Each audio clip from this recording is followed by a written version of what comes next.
I have my motorcycle's side panels with me. All you have to do is undo these three Allen bolts or star bolts, and this will come off like this.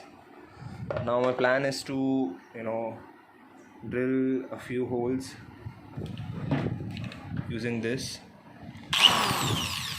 and we got this as well. This is like a mesh, steel mesh. This cost around 30-40 rupees, and we'll drill some holes and create some vents, and let's see how that turns out. Right, so I'm almost done. This is, as you can see, placed the holes over here, pretty symmetrical. Tried to get it as close as possible, and let's go ahead and mesh it up. So I'm pretty happy with the results. This is how it turned out. Looks cool, man, and it should do the job as well.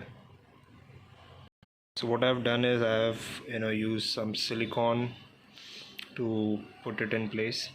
I'll be applying another layer on the borders just to make sure that it doesn't come off, but now it is looking very nice. Hey, so I'm pretty damn happy with the results. It turned out to be really cool.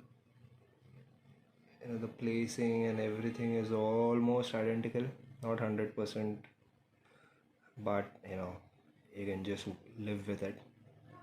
I'll install this on my motorcycle and show it to you. Right, so this is how the side panels turned out to look. Blends in with the bike. Doesn't look something extra. The bike looks super slick now. So this is how the bike looks without the rear fender. Let's see.